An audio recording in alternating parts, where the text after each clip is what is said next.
Hi friends, Mrs. McBride here on this rainy day.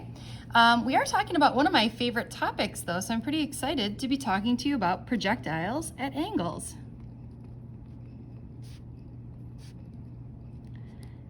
I really like this topic because it makes you think, and there's some sort of tough math that goes along with this, and we get to use our calculator to help us do some of the work. So here's the problem that we're going to take a look at today. And what this is going to be, it's looking a little fuzzy here. Okay, there we go. Let's see.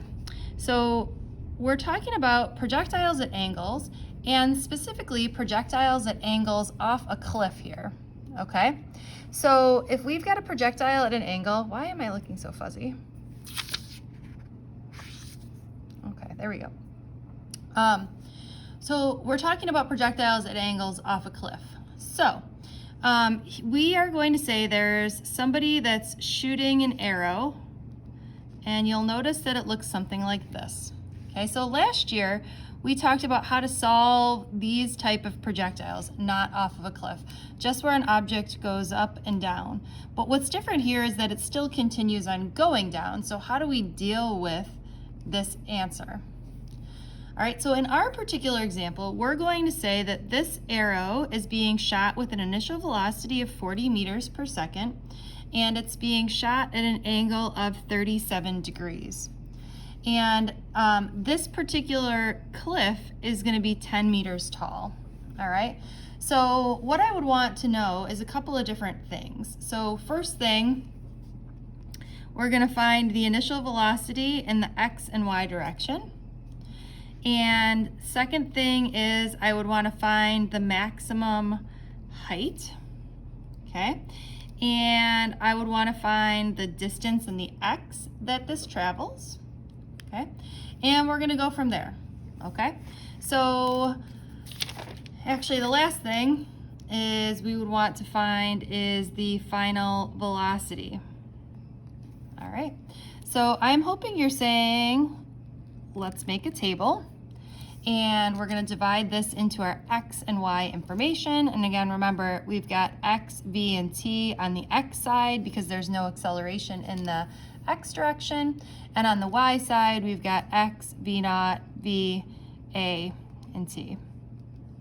Okay, well, first things first. This is being shot at an angle, so we need to find the initial velocity in both the x and y direction. I hope you're saying to yourself, we've got to find the components of this vector. Okay, so if the hypotenuse is 40 and the angle is 37, okay, we're going to do our 40 sine of 37 and also our 40 cosine of 37. Okay, or if we calculate this,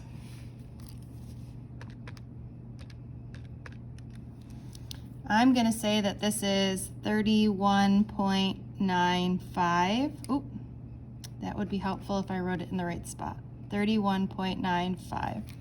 Okay, and in the y direction, we're going to say, I was looking for some whiteout. We're just going to have to, oh, here it is. Thank goodness. I feel much better. All right, and in the y direction, we would do 40 sine of 37. Okay, so this would be our initial velocity, and let's call this 24.1, okay? So sort of we've got number one taken care of. All right, the next thing we want to do is find the maximum height. So that would be the distance in the y direction. And what else we know at the maximum height is that it's going to be stopped, right? So we should be able to say that the acceleration is -10, and we should be good to go here. So to find the maximum height, I'm going to do my v squared equals v naught squared plus 2ax. Okay, or I've got 0 squared equals 24.1 squared plus 2 times -10 times x.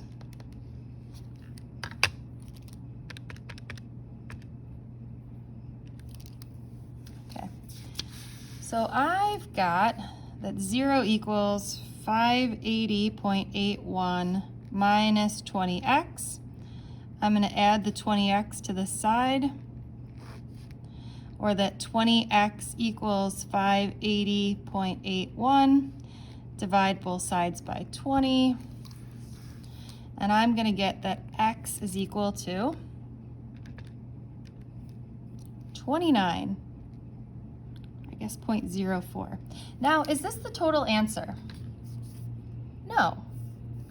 This is this distance here, okay? But we really want, we're getting blurry again.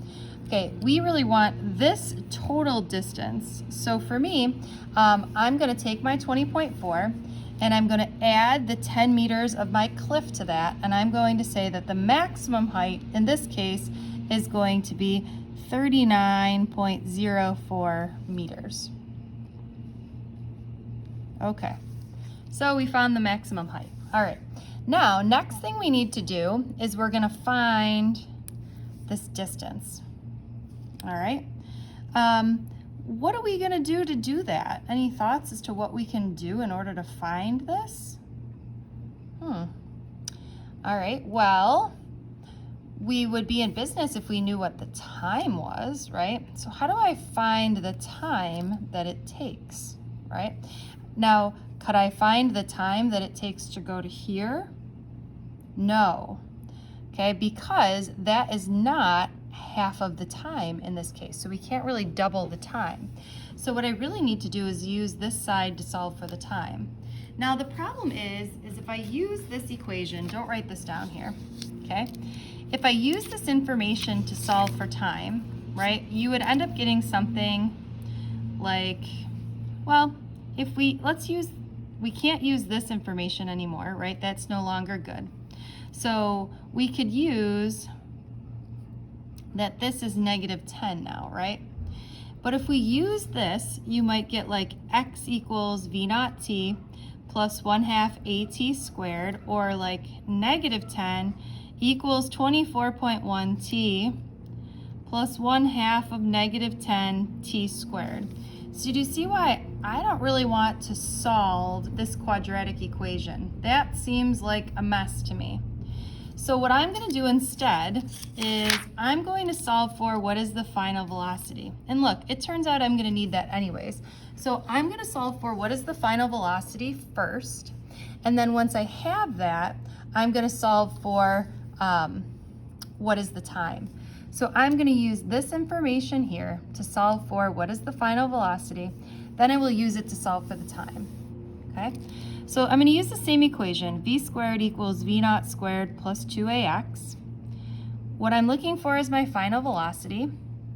Again, my initial velocity is this 24.1 plus 2 times -10. And then I'm going to use another -10. Remember, this second -10 comes from the fact that we're losing 10 meters in height. Okay, so I know that this 24.1 squared is 580.81, and this here is going to give me 200, or 580.81 plus 200, and then I'm going to take the square root of that. And I'm going to get that the final velocity is 27.9 meters per second. Well, hold on here for a second. The problem with this here is that this is negative, okay? This is negative because we're going down, okay? So now when I'm still looking for the time, I can use v equals v naught plus at. I'm going to use -27.9 is equal to 24.1 minus 10t. Okay, so if I subtract 24.1 to the other side, -27.9 minus 24.1, okay, so I'm going to get -52 is equal to -10t. Or if I divide by -10, I'm going to get that t is equal to 5.2 seconds. Okay, this is great. Make sure you can see that this is 5.2. Once I know this, I can bring this over here and say this is 5.2, right? Because remember, we were still trying to solve this. So if I use the equation velocity equals distance over time, right? Or if I multiply both sides by t, I get time times velocity is equal to my x, which is what I'm looking for. So I've got 5.2 times 31.95 is equal to my x. 5.2 times 31.95. Okay, so I'm getting my x to be 166.14 meters. Okay. All right. Last thing here. This is quite the doozy of a problem. It wants to know what my final velocity is. Now, some of you might be saying, you already solved for this. You're all set. Well, the problem is that there is velocity in two different dimensions, right? So the final velocity when it hits the ground is negative 27.9 meters per second in the y direction. However, remember, in the x direction, the velocity is constant. So the velocity in the x direction is always going to be 31.95 meters per second. So I am looking for what is the resultant, okay? So if I go ahead and solve, I'm in a Pythagorean theorem a little bit here.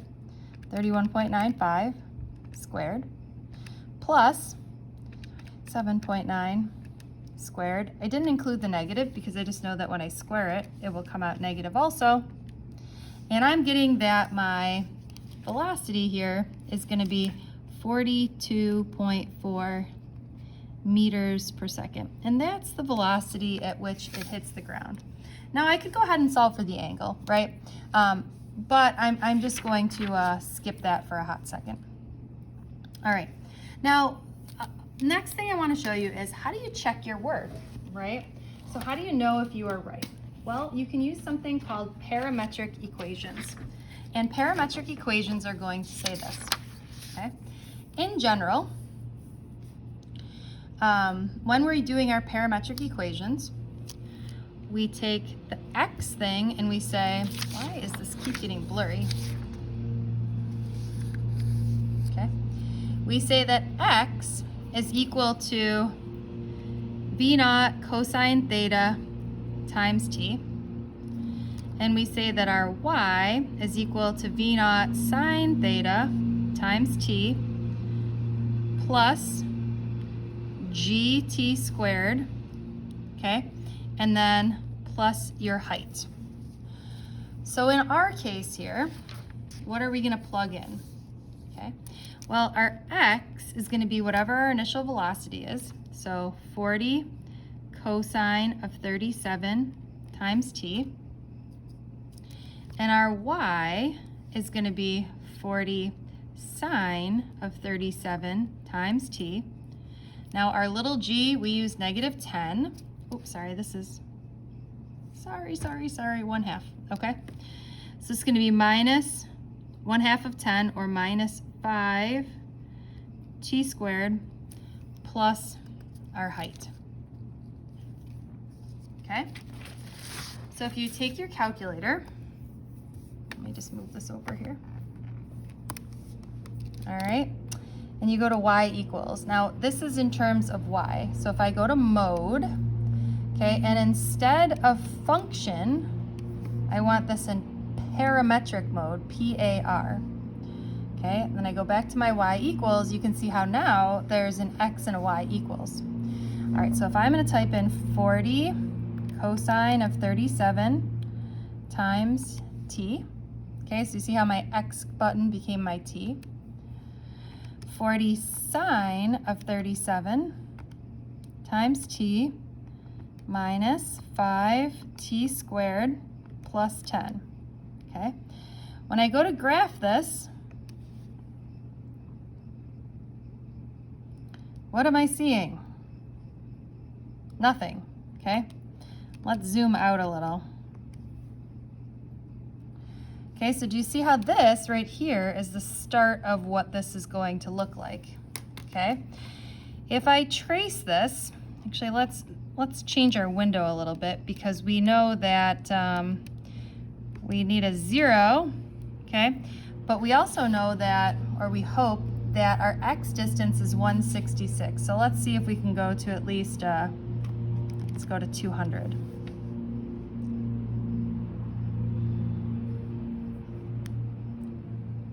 Okay, so now you can do a couple of different things. I can trace this, right? Okay, and we found out what our maximum height was, right? So I'm gonna look and see what our maximum height is. So I'm getting to 36, 37, 38, 38.96. Okay, so for me it looks like 38.96 is around the maximum height, right? What did we say it was? Well, we calculated it to be 39. Okay, so that's pretty darn close. All right, moving, here we go, here we go, here we go. I'm still tracing. Okay.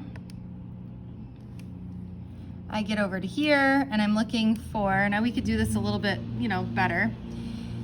We can see that it looks like it hits the ground here at a time of 5.2. We said it hit the ground at a time of 5.2. Okay, it hits at a distance of 167. We calculated that it would hit at a distance of 166. Okay, now if you wanted, you could go to your table and